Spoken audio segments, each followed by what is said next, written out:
Hello, folks. Hope you're doing well. Can you just give me a message or a thumbs up just to make sure that you can see me and hear me? That would be great. So I can just get a bit of an understanding that my video's on and my audio's working okay.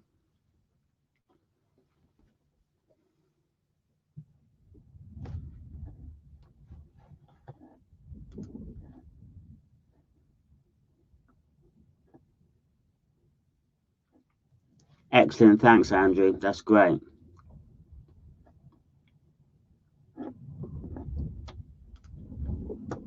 Okay. So firstly and foremost, welcome to our little event here. This webinar.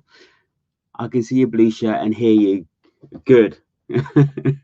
Can you see my face? Okay. That's more.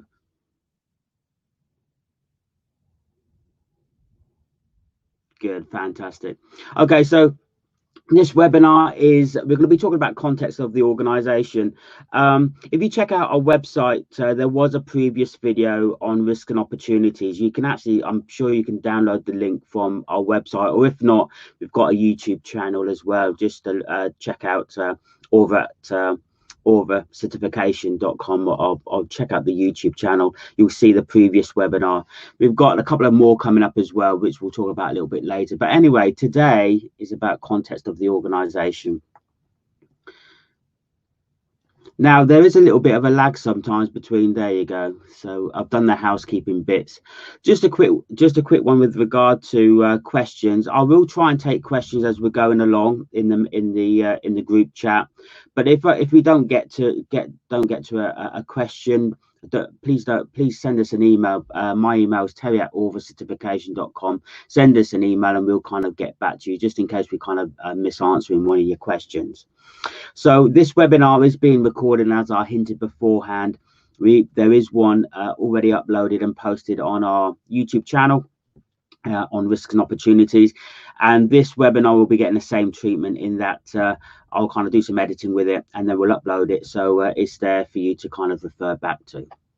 And also, if you really want the slides, again, the slides on the webinar, but if you want the slides, just send us an email. I'm happy to kind of send them across. Okay, so this webinar is about context of the organization. So what are we going to be discussing today? So in this little webinar, we're going to be thinking about what is context of the organization? How do we actually implement the requirements? There are some tools that we can use to help us along the way, and some of you are maybe already using those tools, but we can look at some of the tools that can be used, and maybe some typical examples from a management system. Now, I guess with regard to this particular webinar, I guess the flavor of the clauses or the standards I'm going to be using is probably going to be very qualitative. But with ISO 14001 and ISO 45001, the environmental and also the health and safety standard, which is my kind of experiences in quality, health and safety and environmental management systems, you know, the flavor of context linking to risk and opportunities, etc., is exactly the same. So you can apply, although you know, in terms of this particular webinar, it may have more of a qualitative flavor to it. You can apply the same principles to either environmental or to the health and safety standard. And for that matter, I know Andrew, Andrew Holdstock is very much got a information security background as well. So I'm sure I'm not a 27001 expert myself, but I think it's got, again, this same format of context leading to risk and opportunities is much the same in a lot of these new standards that are coming out, and also as part of these standards that are being upgraded. Okay, so that's our agenda. So let's without further ado, let's just crack on. Okay, so with regard to context of the organization, in the framework of the standard, it's part of the planning process. And I don't want to kind of step away from the Deming cycle. That Deming cycle that you probably all know and love, the plan, do, check, act process, which is very much in these standards, even though they've evolved now to this with this new kind of approach and amendments that have been happening since 2015. The Deming cycle is still very much in place with regard to these particular upgrades to these standards. So context really sits with planning. I think when you look into kind of plan your quality management system, as part of the planning process, we need somewhere to start. We need to understand what our business looks like. What is our business? What are the influences that can affect us? Ultimately, not only affect us as an organization, but affect our aims, our strategies, our objectives, our purpose. You know, if we can look at the quality, your quality policy or safety policy or environmental policy for that matter, you'll see that there's aims and aspirations, there's commitments that are being made in those policies. You've probably got strategies and objectives and aims for the business. But what are the issues right at the planning side when we think about the quality management system or your management system? What are the potential issues that can influence you as a business? And what the standard does, 9001 does, it kind of breaks it down in two types of issues. It talks about those issues and those factors that could be internal, that can influence you, things like your values, your culture, the knowledge, the performance of the business, the resources within the business. But also it breaks it down into another factor, which is external issues that could affect you. Those things could be legislative. It could be, when we think about, I guess, under the social banner, we can think about where we are with regard to pandemic, which could be affecting resources. It could be also affecting competition, market opportunities. So governmental change, we've got compliance obligations that we've got to fulfill with regard to COVID-19. So they're not necessarily, I don't know whether they're necessarily legislative, but they are compliance obligations that businesses do need to adopt and follow. So there may be external factors that could actually influence the business with regard to your purpose and your aims and your objectives and those policy commitments within your policies.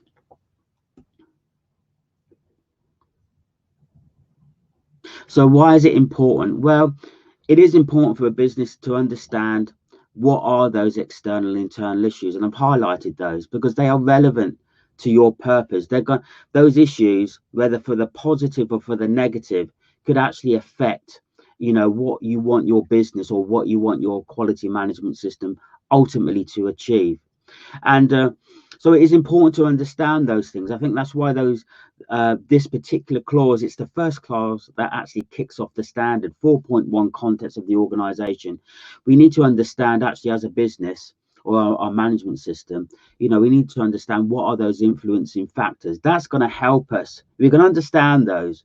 That's going to help us develop our quality management system or our management systems. If you understand what those influences could be, we can frame our management system processes and procedures to help our businesses, which ultimately they are there to help you achieve what your objectives, what your aims are, what is the aims of the organization, what are the strategies, what are the things that you are looking for the quality management system and the business to achieve. I guess one of the top things is ultimately when we think quality, we think about customers and we think about actually what are the issues that could affect you supplying and supporting the customers, supporting what the customer requirements are.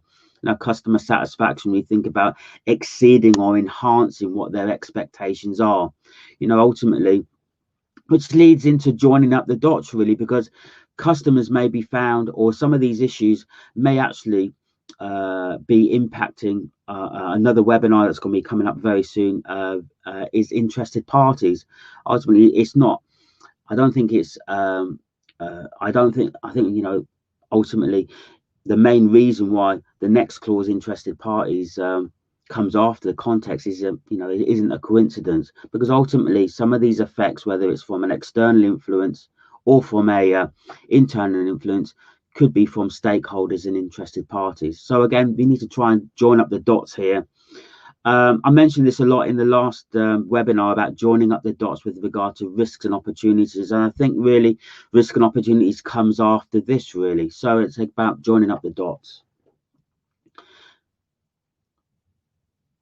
Sorry, there's a bit there. Here we go. So let's kind of expand on this theme of what an external issue and what an internal issue is, because sometimes we can get a little bit confused. The standard talks in this terminology of context. What does that really mean? So again, I think let's just break it down. When we think about context, from an external issue, what can we, just to help us out, what could we be thinking about? Well, an external issue could be economic factors such as money, exchange rates, economic situation, inflation forecasts, credit availability.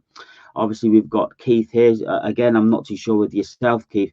Things like exchange rates, if you're kind of buying and selling products, that could be an effect for somebody like yourself. Social factors such as local unemployment rates, safety perception, education levels, resource issues. Again, these can be external influences that could affect you as a business. I think also my background from being in North Devon, ultimately there may not necessarily be the skills where I came from. Where you were, where you're based. I guess around the southeast there is resources and maybe skills here, but in other parts of the country, trying to find the right kind of skills where you are, where your business is located, could be more of a problem. Political factors, again, governmental change.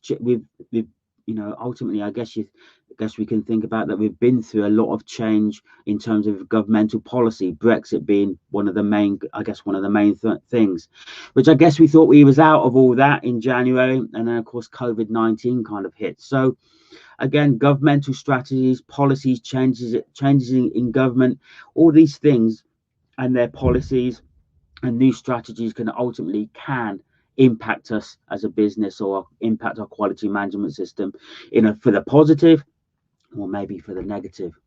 Technological factors, I think it's very interesting, not this one really, because if you think about more on the environmental side, or if I'm just thinking more technological in terms of the environmental side, let's take London for example.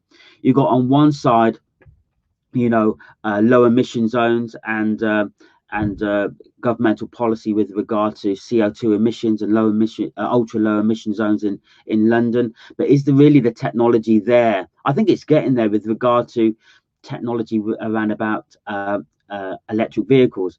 I do know that we've got 360 excavators, which are now kind of very much electric or going that kind of way.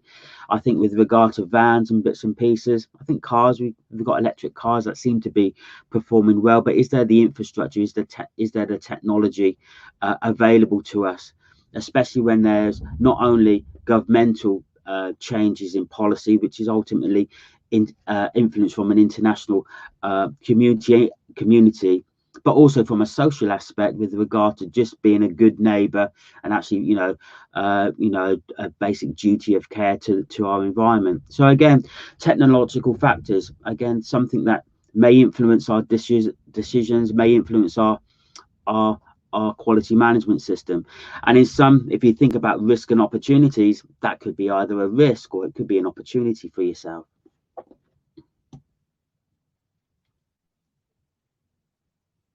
Is that move? There we go.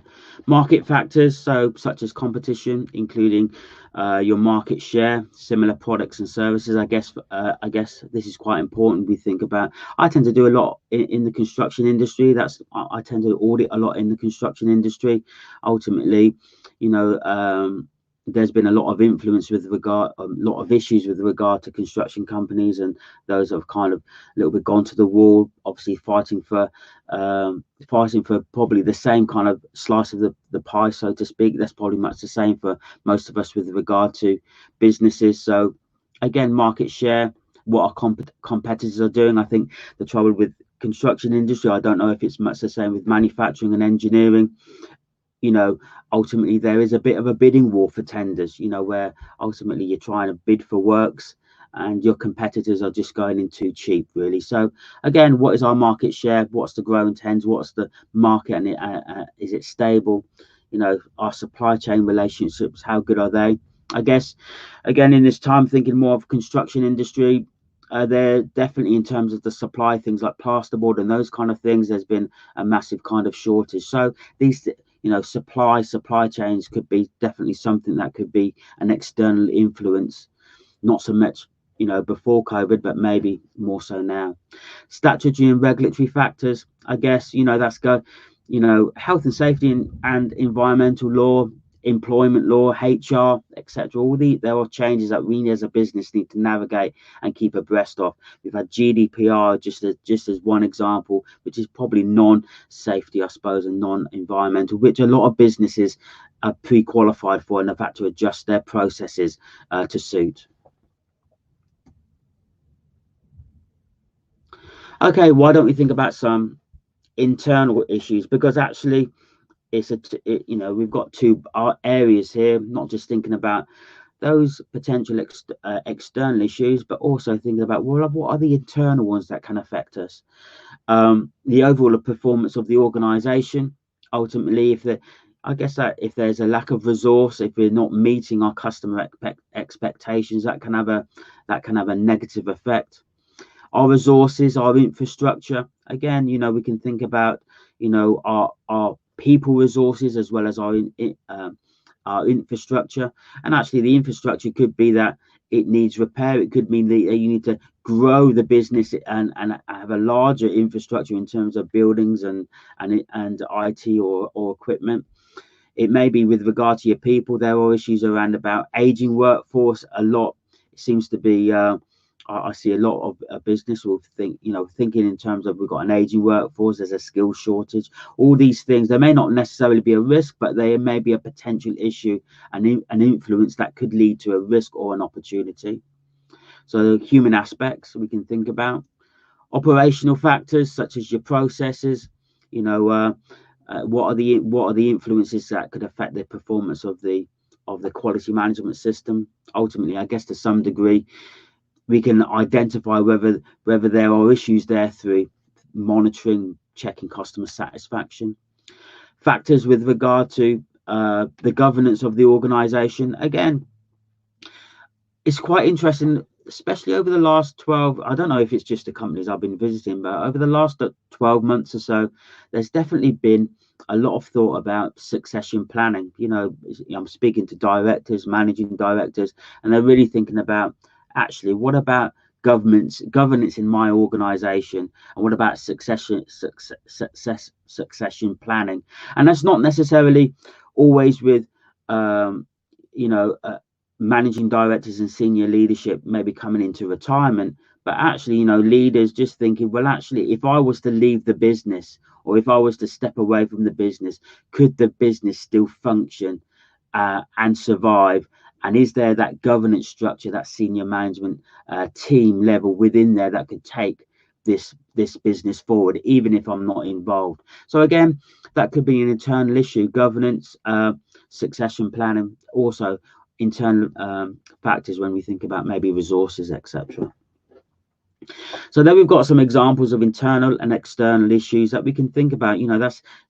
That's just a starting place for your quality management system. I'm sure there's more external issues, there's probably more internal, but if you were starting from scratch with a blank piece of paper in terms of developing a quality management system, I think these kind of headings would be a good starting point. If you just put these headings down and just kind of thought around about, well, actually, do these factors potentially affect me? Could they? Is there an influence there that could stop ultimately me achieving my aims, my strategy, my objectives, those policy commitments? And actually, the next stage really is, and again, the topic for the next webinar or a future webinar will be, how does that link to the interested parties? Because the standard really talks about, in that clause 4.1, what is our context? And then it links directly after that, clause 4.2, what are the interested parties that can affect and influence? So they kind of come together. And I see sometimes with a lot of businesses, they don't necessarily join those dots up. They may have context in one part of their management system and interested parties in another, but they don't necessarily kind of tie those things up. So I think we do need to join the dots up, as well as linking that again into another significant change to these standards, was this concept of risk and opportunities. So there are some tools available to us. There's the SWOT analysis. Again, we've got to be a bit careful with SWOT analysis, as I don't feel that doing this exercise of understanding strengths and weaknesses and opportunities, and also understanding SWOT will fully kind of give us the full requirements and meet the requirements of context. However, pestle analysis may help you out as well. Thinking about, we've already talked a little about in terms of internal, external issues, thinking about political and economic and social and technological and environmental and legislative kind of areas. So pestle analysis, I think, I found quite useful. I know a number of consultants and also organizations will use the pestle analysis as well as the SWOT analysis, thinking about those weaknesses and opportunities, strengths and threats. But there's plenty of tools out there that you can use. These are just some examples. So again, if we just have a look at this, just focusing on this pestle analysis again, a little bit of a repeat in terms of the previous slides. We need, just starting from a framework in terms of understanding context, using a pestle analysis to think about, well, actually, what are the potential political influences that could affect me, governmental change, economic, market share, growth, etc.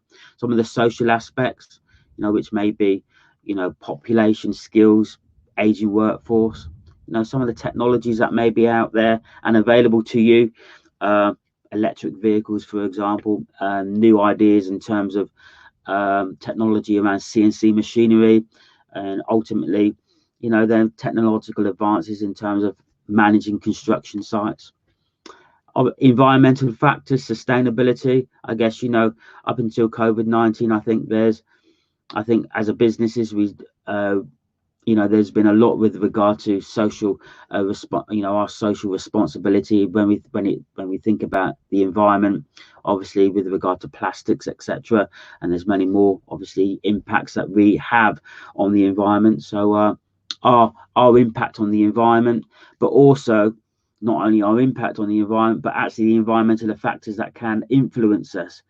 Ultimately, if you're a business in around about, Dorset, we know there's been flooding and etc. So there's potential impacts in terms of climate change that may affect your business. And legislation, changes in legislation. I've mentioned GDPR as one, but there's health and I guess if we think about health and safety, for example, it's not necessarily, I'm not too sure if it's in health and safety legislation per se, but it's got that connotation, guidance around about compliance of obligations around about COVID-19, which we're seeing on some of these sites that I've been to. I've been starting to go to some sites now, and obviously our focus has been on this whole topic of context and business continuity and risk management on site.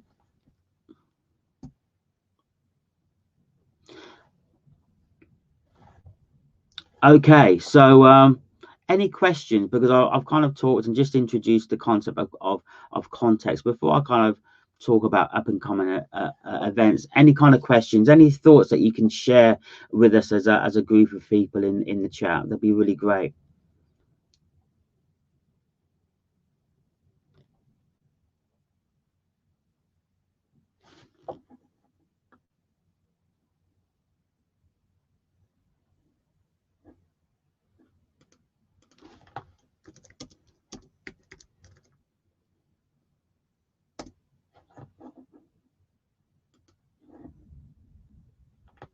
So with regard to this concept of context, it'd be really great. I know some of you, but are you kind of I know some of you, obviously Keith, I know, because funny enough, we did an audit, a remote audit just kind of recently. Andrew, I know Andrew as an auditor and consultant. So Matthew, I'm not too sure if we've met before, but in terms of, are you managing quality management systems? Or I guess the question for myself is, in this time of COVID-19, are you finding that you're having to go back and revisit things like context and risk and opportunities, maybe to adjust those things, maybe something that may only get visited once a year, but are you having to relook at those things and just reconsider maybe some of your initial thoughts on things like pestle analysis or maybe SWOT analysis?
Yes, I agree, guys. Yeah, it's interesting. I do think some of the things that I have found. I think when somebody is initially putting in a management system, looking at things like context and risk and opportunities, maybe a bit more on the context. I'm not too sure if businesses have initially have valued that kind of concept, maybe rushed through it possibly. And I think, for a lot of businesses, maybe just gone through the motions for the sake of trying to, because they've got to do it because it's a part of a transition package with regard to existing standards. But I do think more so than now, using some of these tools can really, I actually do believe in these concepts. I do believe that doing a pestle analysis is a really useful tool to do, especially in this, in this current climate. I think there's a value to it. I think, obviously, Matthew, talking about revisiting risk and opportunities. I think actually for a business, they are of value and can really help the business, not just to satisfy an auditor, because that's what the auditor wants to see, because it happens to be a new amendment in the standard. But I do think applied to a business with the support of, some of you guys that are kind of experts in your field, I think they can pay dividends.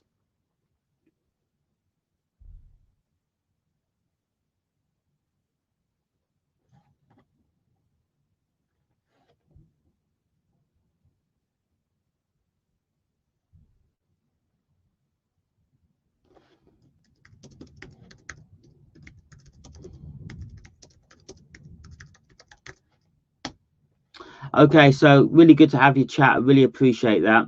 But I'm just going to finish this off because we've got a couple of minutes to go. So we've got two more up and coming events. We've got interested parties, and I think that will just kind of finish the loop here with regard to context, interested parties, and risk and opportunities. Also, that's on the 24th of July.